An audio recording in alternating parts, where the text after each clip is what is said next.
Pas. Udah jelas ini. Pas. Ahok yang bawa ini.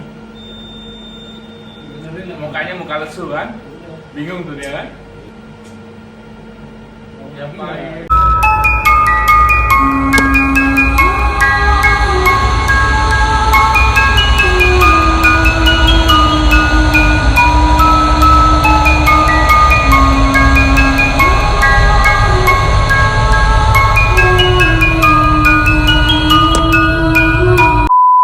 Hai semua, welcome back to my YouTube channel Hello Dina. Gimana kabarnya? Semoga kalian selalu sehat ya. Hari ini aku akan bercerita tentang salah satu crime case dari Indonesia, dari negara kita sendiri, yang terjadi pada tahun 2016 lalu. Di mana tubuh seorang pegawai bank yang dilaporkan hilang ternyata ditemukan di dalam box plastik di bawah kolong jalan tol. Penasaran gimana ceritanya? Yuk langsung aja kita jump to the story. Pada hari Selasa tanggal 12 Juli 2016, sekitar jam 2 siang, seorang security Pantai Indah Kapuk bernama Amiruddin yang sedang patroli keliling mencium bau yang sangat busuk yang bersumber dari sebuah box plastik di kolong tol Pantai Indah Kapuk, Jakarta Utara. Dia pun mendekati box itu dan membukanya. Betapa kagetnya dia, ternyata di dalam box tersebut meringkuk jasad seorang wanita dalam kondisi setengah berbusana, terikat tali rafia, tubuhnya dilakban dan ditabur dengan kapur barus. Temuan ini pun langsung dilaporkan kepada kepolisian, dan setelah diselidiki, mayat yang berada di dalam box adalah Farah Nikmat Ridala, gadis cantik berusia 23 tahun yang berprofesi sebagai resepsionis di sebuah bank swasta.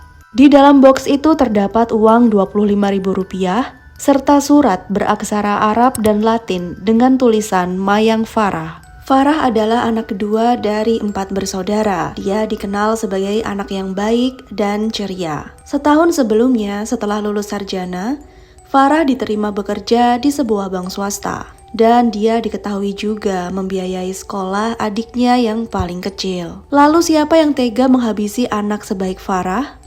Begini ceritanya. Pada tanggal 9 Juli pagi, Farah menghubungi teman baiknya melalui WhatsApp, memberitahu kalau dia disekap oleh seorang pria. Dia mengabarkan temannya disertai dengan foto pria tersebut dan juga alamat apartemennya. Entah mengapa, karena takut atau mengira Farah hanya bercanda, temannya tidak segera mengambil tindakan di hari itu. Pada tanggal 12 Juli, karena HP Farah tidak bisa dihubungi dan tidak ada kabar, teman Farah mengabarkan kepada pihak keluarga Farah yang saat itu memang sudah dalam kondisi panik dan telah melapor ke pihak kepolisian tentang hilangnya Farah. Setelah mendapatkan informasi dari teman Farah tadi, pihak keluarga kembali mendatangi kantor polisi untuk mengabarkan informasi baru.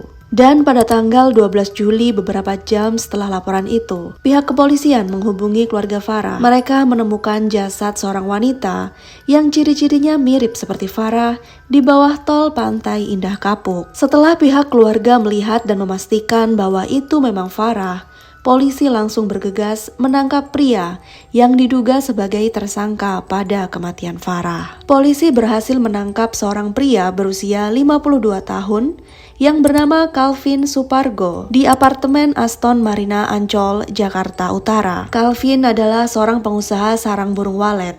Diketahui, dia adalah duda cerai beranak 2. Penangkapan Calvin ini terjadi tanpa perlawanan.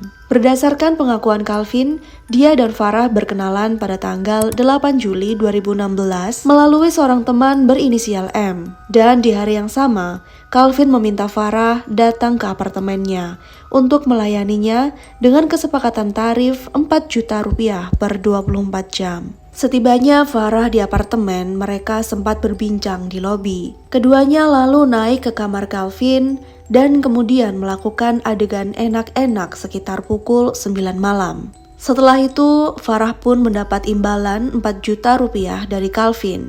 Dan kemudian keduanya tidur bersama hingga pagi. Keesokan harinya pada hari Sabtu tanggal 9 Juli tahun 2016, Farah dan Calvin makan siang di lantai 2 apartemen. Setelah itu mereka kembali lagi ke kamar. Farah akan mengambil barang-barangnya dan lalu pulang. Tetapi saat tiba di kamar, Calvin kembali mengajak enak-enak. Namun Farah menolak sambil mengeluarkan kata-kata yang menyinggung pengusaha itu. Dia berkata kalau, "Ngapain main lagi?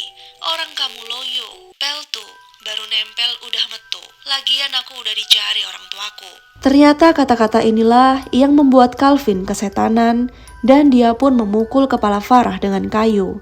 Kemudian mencekiknya hingga tewas. Calvin sempat bingung akan dibagaimanakan mayat Farah, dan malam itu sambil berpikir keras, dia sempat tidur satu kamar dengan mayat Farah. Keesokan harinya pada tanggal 10 Juli, Calvin mendapatkan ide untuk memasukkan saja tubuh Farah ke dalam kontainer box. Dia pun membeli semua peralatan yang dibutuhkan, seperti box, lakban, dan kapur barus. Lalu dia kembali lagi ke apartemen dan mengepak tubuh Farah dengan rapi. Di dalam box, tubuh Farah dilengkuk, dilapisi spray bermotif kotak-kotak berwarna pink, ditaburi kapur barus agar tidak bau, kemudian melakban box itu dengan rapi, dan diikat tali plastik berwarna biru.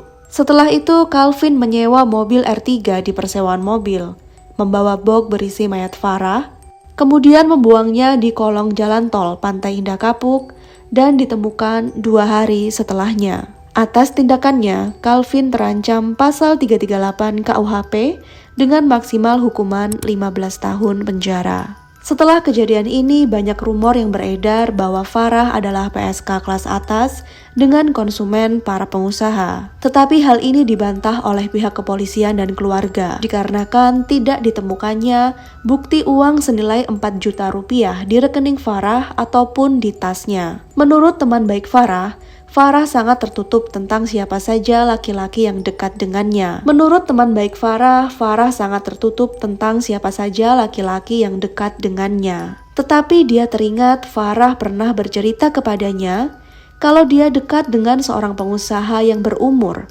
yang tinggal di apartemen Aston Marina. Dari 2 hal inilah polisi menyimpulkan Farah dan Calvin sebelumnya memang mempunyai hubungan khusus dan bukan hubungan antara pelanggan dan PSK. Well, sekian crime case story hari ini guys.